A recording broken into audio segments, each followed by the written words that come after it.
viciousness of white supremacy, the viciousness of institutional economic inequality is no longer being hidden by polite words. The viciousness of this White House administration is revealing the truth of the nightmare that we live in. Does that sound true? Yes. And how many of y'all want to keep living in this nightmare? We've gathered here in this incredible sanctuary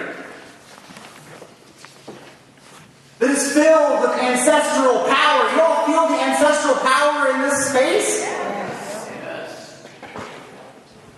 This is a time for us to call forward the energies, the courage, the inspiration, and the visions of our ancestors, because this is a time when we need everything we've got to not only know that the injustices exist, but to believe that powerful change is possible. Let's just imagine for the past 2 hours we spent time talking about how much this world and this society sucks. We have a mural up here in this beautiful space, but an ugly, horrific mural of white supremacy, of sexism, of economic inequality. Just imagine what would be in that mural. What kind of images, what kinds of words, what kind of horrors, what kinds of heartbreaking trauma would be represented in that mural. But thankfully we have fire in this space because we like chalices, and so let's use that chalice to burn down that mural of injustice. Does that sound good? Yeah. To use our chalice to burn down injustice. Does that sound good to you? Yeah. And so we are here to gather our resources to be in this work for justice. Because we have a responsibility as people who are gathered in this room to not only know that problems exist, but we have a responsibility to our faith, to our values, to be a beacon of possibility that transformative change is in fact possible. Because how many of y'all feel like despair and overwhelm and disempowerment is all around us? Supremacy systems, white supremacy, patriarchy, capitalism, they whisper words of discouragement into our ears that nothing is possible to change. That our efforts are ineffective, that we are too small, that we are not able to make the profound, powerful changes that we need. You ever feel that way? Nope. Once, twice in your life, 5 times a day? So we have to generate sources of inspiration because we have a responsibility to not only know that there are problems in this world, but to know that our ancestors before us have transformed institutional injustices that were said to be impossible in their time, whether that was the uprising of enslaved African people to transform this society from a slave society into the possibilities of a broader democratic society that we are continuing to work for now. Whether it was Japanese workers in California who refused subjugation and formed unions on the West Coast that started fighting against the anti-Asian racism of the Chinese Exclusion Act and fighting for economic justice for all. Our ancestors have gone up against impossible odds and transformed this world. Immigrant European workers who fought for an 8-hour workday and for something called a weekend. Joining together wherever possible across racial divisions, across gender divisions to form working class communities of resistance to build a labor movement. So I want you now to think about somebody who deeply inspires you. When you think about ending white supremacy, when you think about ending racism, when you think about getting free, y'all want to get free? Yes. Y'all want to get free from this nightmare? Yes. It sounds like you sort of do. It sounds like you sort of do. How many of y'all want to end this nightmare for the children of your congregation, for the communities your congregations are in, for the people who you love? You want to get free from white supremacy? You want to get free from sexism? You want to get free from this economically unjust, miserable system? How many of y'all want to get free from that? Free right now! Free your bodies! So think about somebody who inspires you to have energy when it's hard. Somebody who inspires you to work for justice. And just find someone next to you to talk for a minute, a couple of sentences about who your person is that inspires you, and then one or two paragraphs about how they inspire you. Because we are far too literate in despair. A culture of despair that supremacy and inequality supports. For us to live in despair and disempowerment, we have to positive energy. Why was it positive? We connected. Because we connected. What else? How did it feel in your body? How did it feel in your heart? Good. It felt good. There's some jazz hands in the back. That's a beautiful thing to have. Felt hopeful. Hopeful. Uplifting. Truthful. Truthful. Powerful. Powerful. Powerful in what way? Just embodying the person who's talking to energy, which they embody the person that inspires them. People embodying the person who they're talking about. People embodying that energy. And we need to embody the energy of our people. What does that mean to embody the energy of people who inspire us? How does that feel in your body to embody the energy, the memory, the connection you have with your person who inspires you? What does that mean to embody that? You're sharing your values. To share your values. To open. To stand up. Collective empowerment. Collective empowerment. Absolutely. To expand. To expand. And to expand not only in terms of our ability to think, but our ability to feel. Our ability to feel. Because supremacy systems are deeply committed to us being constricted. Yeah, that's good. In our imagination, in our minds, in our hearts, in our bodies. You can expand in this space. To expand in this space. How many of y'all have ever had the experience when a difficult conversation about oppression comes up? Not just about the oppression that exists out there, but the oppression that exists right here and right here. Have you felt constriction in your body? Stop breathing. It's like the air leaves the room. Constriction. Supremacy systems want us to be deeply afraid of conversations that can actually help us get free. Supremacy systems want us to go along unconsciously, thinking that we are just really fantastic, wonderful, values people who are unconsciously perpetuating oppression as we go about our day. How many of y'all woke up today and said, you know what, I really want to reinforce the white supremacist capitalist patriarchy today. And you know, I'm going to do my best to dehumanize at least 10 people. How many of y'all woke up?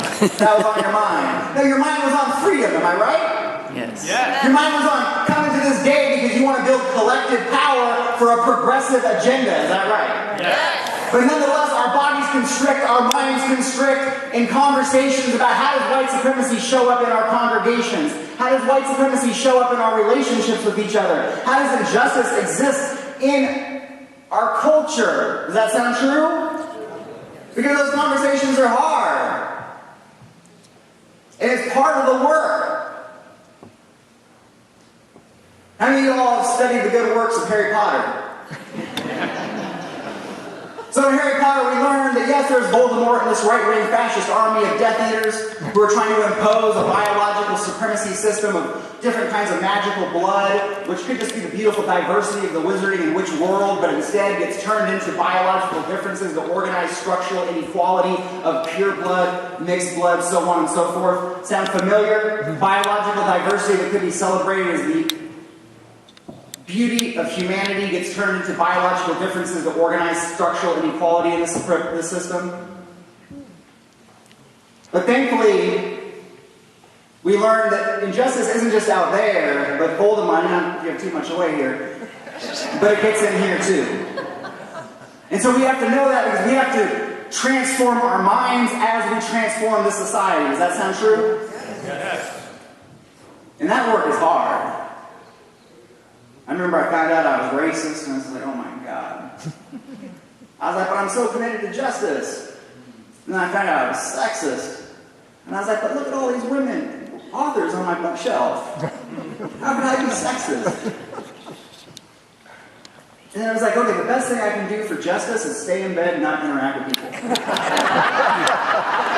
I'm going to call into the congregation this Sunday and say, you know what?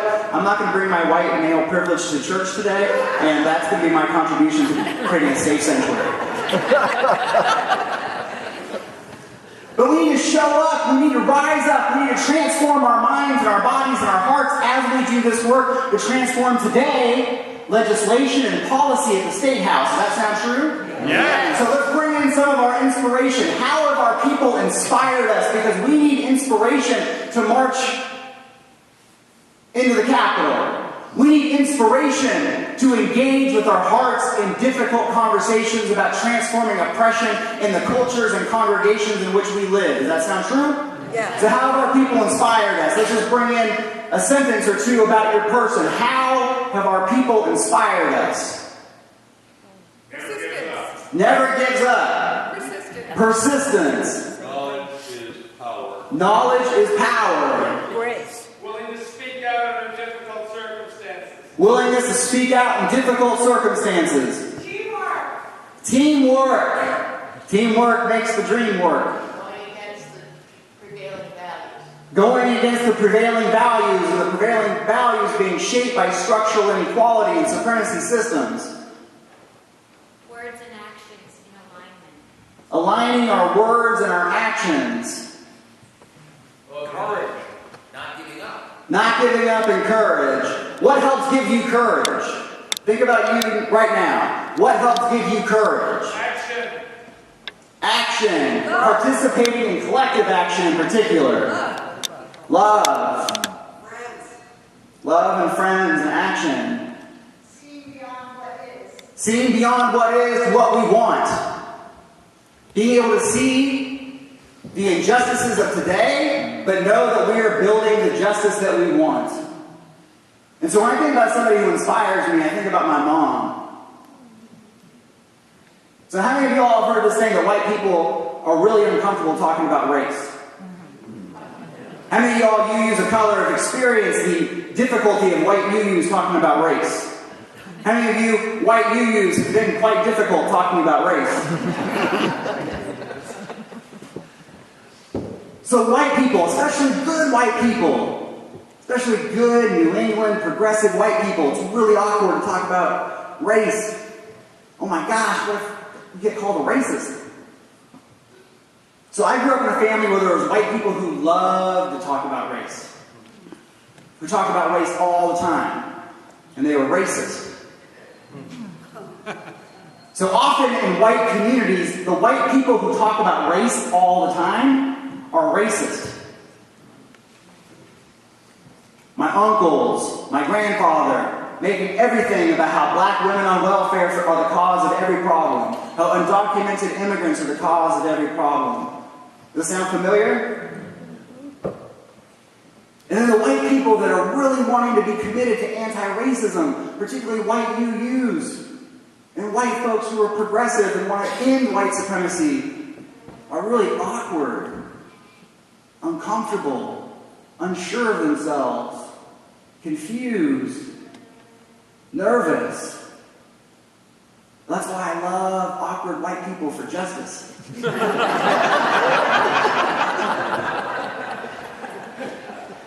Because white supremacy creates clear pathways to be consciously or unconsciously a racist. To be a really good progressive white racist who says things like, I don't see color. Race isn't an issue for me. That's great. It's different than a white racist who says, I do see color and I want to organize white supremacy according to the way it is, and I want to make America great again, which means we bring back white supremacy fully enforced in law and culture. But there's also beautiful, wonderful, well-intentioned white people who say, but race isn't an issue for me and I love all people and let's just move on. Does that sound familiar? You've ever heard that? Have those words ever, for those of you who maybe have said those words? White supremacy creates a world in which white people can feel really good about saying race isn't an issue for me and I don't see color, which then shuts down conversations about how do we actually end white supremacy and racism, and how do we actually deal with the realities that people of color experience race, whether the white progressives see it or not. You with me? Yes. And how many of you all want to be able to move from a racial illiteracy, because the love sees no color, which is, again, it was a step against love's, the color is very seen, but it's racist. So it was a move to try to say, love sees no color, I don't see color. A move away from this racist worldview to something different. But if our congregations or our faith get stuck in a don't see color, race isn't an issue for me, all joined together in the human family, it can actively prevent effective conversation and action for racial justice. Does that make sense? Because we need to move from a racial illiteracy, which white supremacy actively cultivates white people to be racially illiterate, and for all of us of all backgrounds to either internalize as white people a false sense of superiority, or for us who are UUs of color, a sense of self-hatred because white supremacy says you are not capable of being strong, you are not capable of being beautiful, you are not capable of being a leader, your life does not matter. And so we have to move away from this white supremacist literacy that all of us get brought up into a racial justice literacy. Does that sound good? Yes. So right now, I just want to hear some people. Racial justice is, and I just want you to say a word or a sentence. Racial justice is. Reparations. Reparations. Racial justice is. Reparations again. Echo reparations. Racial justice is. Important. Listening. Equal opportunity. Equity. Equity. Respect. Caring. So racial justice, we need to develop a racial justice literacy that helps move us forward. So in my family, my uncles and my grandfather, they were taught racist worldviews as a 3-year-old, a 7-year-old, a 10-year-old, but thankfully my mom would argue back and she would say, no, that's not right. And her no, that's not right, opened up the possibility for me to find a yes that brought me here to be with you all today. We need to develop, all of us, whether we are white, whether we are UUs of color, develop our abilities to be not only committed in values in our heart, but bringing forward our voices and our actions for racial justice, so that only in white communities, it's not just the white racists who are the ones talking about race, but for more and more white anti-racists to be the voices in their families, in their communities, in their friend networks, in their congregations, who are speaking racial justice. Does that sound true? Does that sound right? Does that sound good? Yes. So part of that is developing a vision of what we want that's spoken to before. Because if the vision for those of us in this room who are white UUs, or those of us who have those white UUs in the congregation, if the vision is to not be racist, that's not enough. Because how many times have you heard conversations get shut down by someone saying, but I'm not racist? But I'm not racist. The vision needs to be, I want to actively be working to end white supremacy. The issue is not, am I or am I not a racist? 10,000 white UUs who are deeply committed to telling everyone in their lives how not racist they are is not going to end white supremacy. You with me? And it's also not going to make a congregation where UUs of color feel excited and feel nourished to spiritually practice their faith and our faith, to come in a room full of white folks who, instead of saying we have to end the racism in this world and in this culture, are just committed to say, I just want you to know that I'm not racist. Because then people of color in a UU congregation become less than human. They become more of a symbol of salvation for a white congregation. If there's a person of color who joins this congregation, it represents how not racist we are. And if that UU of color comes and doesn't join, then it represents that we might still be racist. You with me? Yeah. So we don't want UUs of color to become symbols of whether or not a congregation is or is not racist. We want all of us as people to have our lives and our souls and our hearts nourished in our congregations, because our congregations are not saying with guilt, oh my gosh, we're so white. People will say that to me, oh my God, my congregation is so white. And I'll say, that is fantastic. You got white people? Because we need white people who are on fire to end white supremacy. And so if you got a bunch of white people who are potentially open to the good word of anti-racism and are potentially able to come to a UU mass action lobby day, let's get more and more white folks who are joining with people of color, whether it's immigrant rights struggles or Black Lives Matter.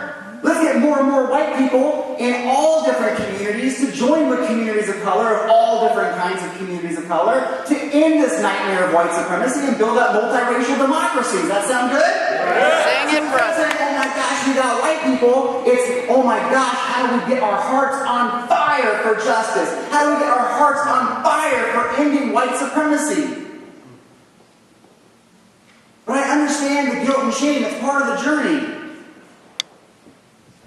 But I want all of us to have an anger about how white supremacy pits us against each other. How white supremacy uses us against each other. White supremacy was developed out of the need for slave masters to get indentured Europeans and enslaved Africans to not come together to form family, to form love, to form community, and to rise up against an unjust system that was exploiting enslaved Africans and indentured European servants. White supremacy is deeply connected to dividing people who are working class and poor from each other on the basis of race, so that poor and working class white people get united to a white supremacist overall ruling class. Ruling class, the power to make the rules by which the rest of us live. White supremacy is committed to keeping white working class and poor people in poverty, under-resourced, and blaming people of color for all of it. Does that make sense? Yes. So our work is to say, white supremacy, you cannot have me. White supremacy, you cannot have our congregations. You cannot have our children. You cannot have this society. I have 2 white children. And I do not want white supremacy to raise my children to see children of color as the enemy.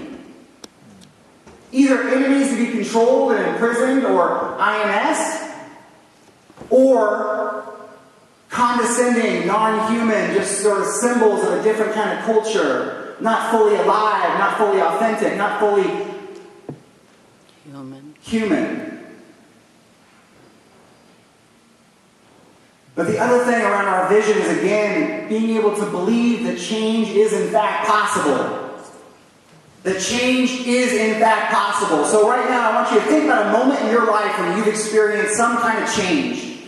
Whether that was change in yourself, or you participated in actions or a campaign in your community where you experienced and saw change. And that could be change of, I wasn't aware of these issues 5 years ago, 20 years ago, and I had this conversation at church that transformed me, that brought me into this work. Or I helped build up the bail fund. And I saw the ways that congregations were making contributions that helped us to be able to bail out more and more poor and working class people. To think about a time when you participated in something either as an individual that you saw change in yourself, or a conversation that changed people, or an action, demonstration, campaign that created change. You got that? All right. Find someone next to you again now to talk a few sentences about a time when you were a part of change, and one lesson you draw from that.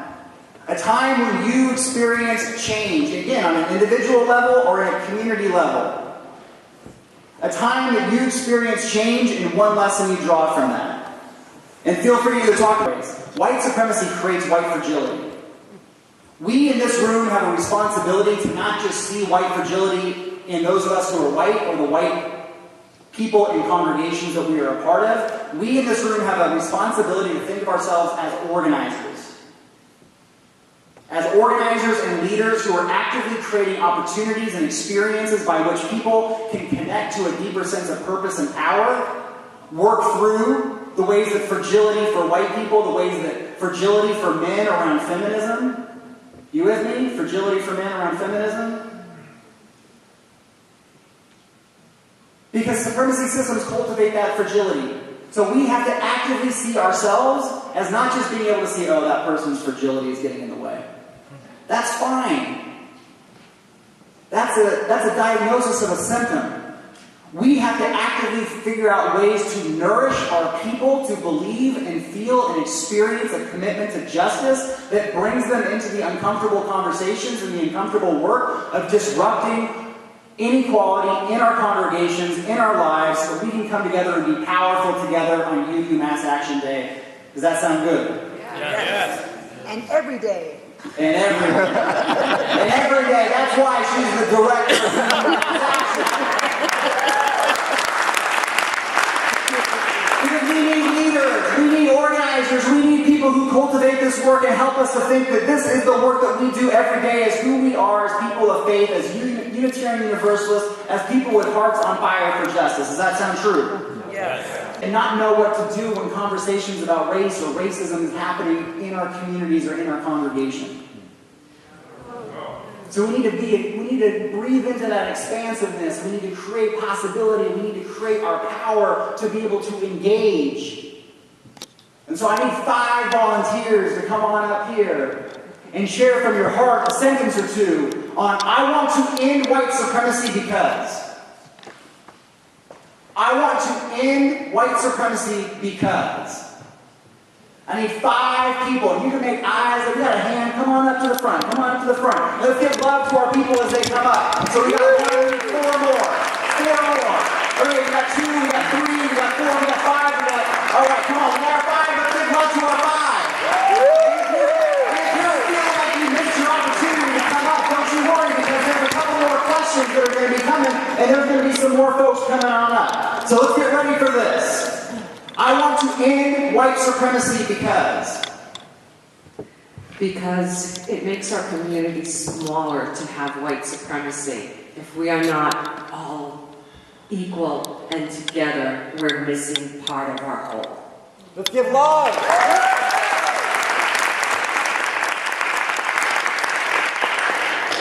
I want to end white supremacy because white supremacy is ugly, and I want a world that is beautiful. That's right. That's right. I want to end white supremacy because it's starving me of the true richness of the world I live in. That's right. That's right. I want to end white supremacy first because it's killing people of color, and secondly because it's killing our souls. That's right. I want to end white supremacy because it's wrong. That's right.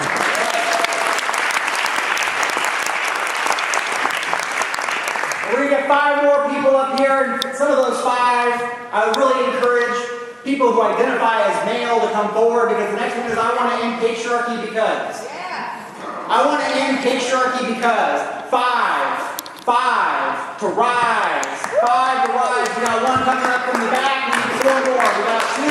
We got 3. I want to end patriarchy because. Let's get 2 more. We got 4. We need 1 more. 1 more. I want to end patriarchy because. Let's get a beautiful 5. We got a beautiful 5 right here. Let's give love to our people. I want to end patriarchy because. Because I'm tired of being expected to know when I don't. Absolutely.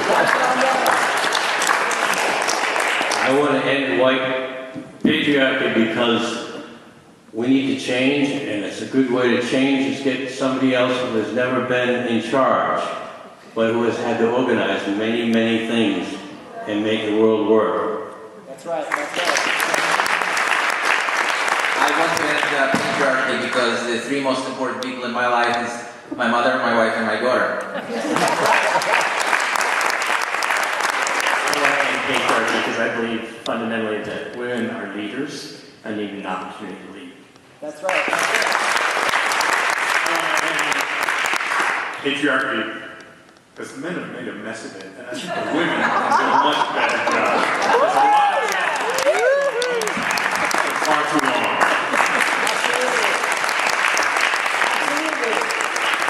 So yes, we want to end white supremacy. Yes, we want to end patriarchy. Yes, we want economic justice. And the next one is, I want to be effective for racial justice because. I want to be effective for racial justice because. I need five to come on up. I want to be effective because a whole bunch of people who talk about racial justice and racism and are able to talk about the ways that they've made mistakes and the ways that they've had shortcomings is an important part of the journey. Being able to acknowledge mistakes, being able to acknowledge the ways that, oh my gosh, as a white person, I have sucked when it comes to anti-racism. But we need people who also acknowledge the ways that they suck, but are also cultivating and rocking it for justice. You good with that? Yeah. 5. I want to be effective for racial justice because we got 2, we got 3, we need 2 more. 2 more. I want to be effective for racial justice because 2 more. We got 4, we need 1 more. Are you rising? I see you rising. Come on over. I want to be effective for racial justice because I'm 78 and I don't have a lot more time, so I need to be very effective.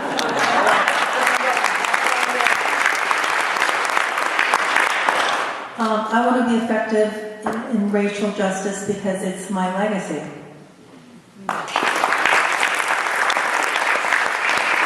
I want to be effective in racial justice because my life and the lives of my family are built on lives and deaths every day. That's right. I want to be effective for racial justice because I grew up in a sundown town. And I was 60 before I knew what the term meant. That's right. I want to be effective for racial justice because it's going to make me more human and make all of us more human. Absolutely.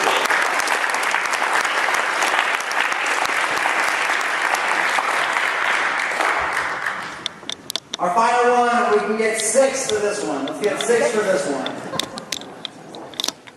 I am grateful for this community because thinking about social justice, thinking about ending white supremacy, thinking about working to fully actualize our humanity against the ways that patriarchy and sexism and racism limit our humanity. I am grateful for this community. You can imagine it as the community that is gathered here by UU Mass Action, the communities of Unitarian Universalists who are here, the community of people who are committed and their hearts are on fire for justice. I am grateful for this community because I need 6. And gratitude is crucial to sustaining this work. Gratitude for each other, gratitude for our leaders, gratitude for our organizers. Come on up. We got 3. We're going to get 6 up here. I am grateful for this community because, come on up, beautiful people. Because again, we see the injustices, but we need to be able to see each other and appreciate each other and have love for each other in this work. I am grateful for this community because, and we're going to start right here and come on down. I'm grateful for this community because you realize that power tends to divide people and make them fight each other. And yet, when divided people suddenly unite, they are not divided, they are multiplied, and that multiplication may lead to power and may prove to show some great dividends. Absolutely. Good luck. I am grateful to the UU community because they provided me an avenue to express what I thought but didn't really know how to put into action. I'm going full circle because you did inspire me to write the immigrant experience. So, and it inspired me to be a better person as well. So I'm very grateful for the UU community. I'm grateful to this community because I need their knowledge and their support to move beyond my own limitations. I am grateful for this community because they want the voice of the 2-year-old.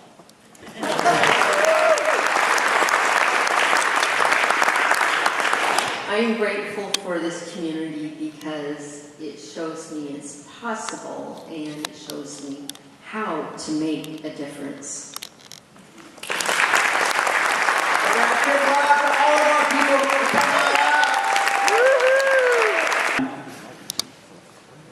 We have a responsibility vision of the world that we want, that leads us into courageous action, we must have our own stories and the stories of those who have come before us and the stories of communities that I, as a white guy, was never supposed to know the stories of how people organize in communities of color. To know about the victories of organizing in communities of color today and in the past. To know about how working class people have come together to powerfully transform the society for the better. We have a responsibility to know about the ways that change has happened and encourage and support people to be a part of positive change now. So to have vision, again, that leads those of us who are white to say, I want racial justice, I want to end white supremacy, rather than to get stuck in the, but I'm not racist. But I'm not racist is a roadblock to ending racism. You with me? Yes. For men to be committed to, I want to dismantle the nightmare of patriarchy in this society that negatively impacts the lives of all who have been socialized and raised to be women and feminine, and also the lives of everyone who has been raised to be masculine and men in this society that narrows the humanity of us all. I want to end that nightmare. So we have to cultivate the courage to participate, and we have to actively organize ways to support people to engage. And so UMass Action is an incredible vehicle to do that at a state level. And I'm so grateful to be here with you all in this powerful day. And as Laura Wagner reminds us, it's not just today, it's every day.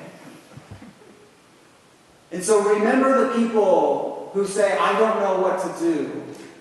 Remember the people who in conversations about racism and injustice are confused, might be open, but just have never been presented an alternative. Because too often we get focused on the most extreme, racist, and right-wing reactionary people around us and in our lives. Does that sound true? Yes. The way that right-wing uncle gets right and makes home in your head, and next thing you know, there's a racist living there for rent-free.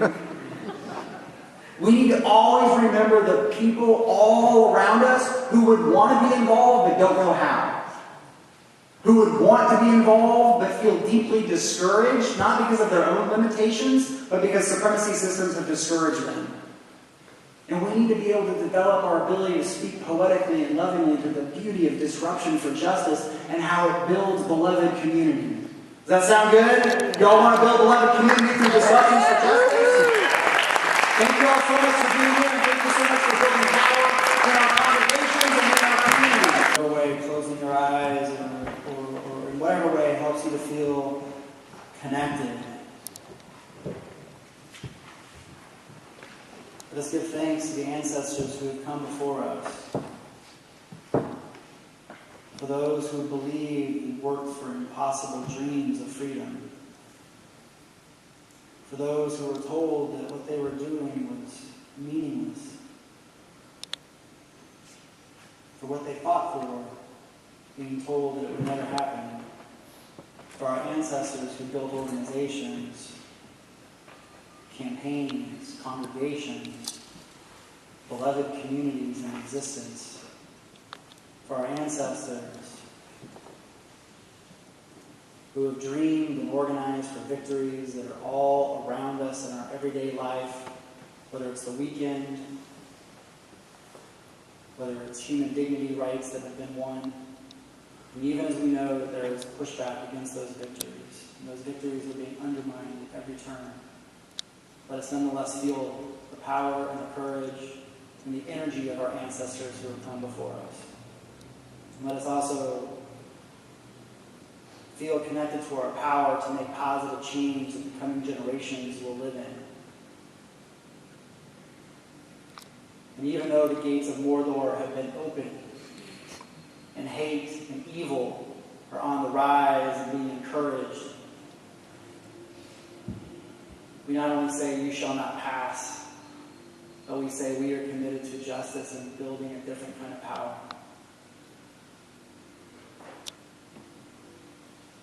Take a moment now just to think about images of people, organizations, campaigns, people who inspire you, people who you love, people who you do this work for and with.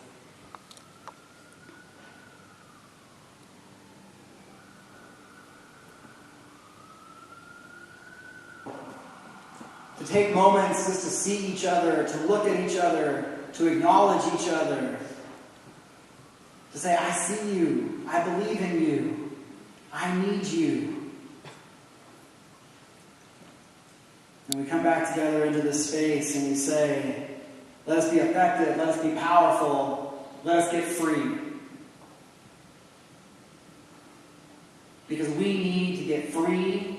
We need to end the nightmare, the death culture of white supremacy and patriarchy that impacts communities of color. And we also need to impact the death culture of white supremacy that impacts and poisons the hearts and minds of white children. Let us do this work to get free. Let us do this work to be powerful in a different kind of power, a liberatory power, and be effective. So it's optional homework. I encourage you at some point today to send a text message or some kind of reaching out to some 2-3 people in your life and say, you know what, I'm at lobbying day. And I just want to let you know that you help give me courage to work for justice. To reach out to people in our lives to let them know that this is happening. Because again, so many people experience the discouragement of the times. We have a responsibility to share the good news of people coming together to work for justice. So send a text message or reach out to 2 or 3 people in your life to say, you know what, I'm doing this. I want to thank you for your encouragement, for your love in my life that helps me do this work. And so also, at some point this week, reach out to somebody who's been a mentor or an inspiration to you for justice and let them know how important they've been. Bill Gardner's over here. I've heard from many young people about what an incredible mentor he has been for them in their lives. We have to thank and honor and name our people. So let us be powerful at the Capitol. Let us be powerful in our daily lives of disruption for justice. And let us love each other, appreciate each other, and bring more and more people into beloved community and struggle. Does that sound good? Yeah. Let's get free, y'all.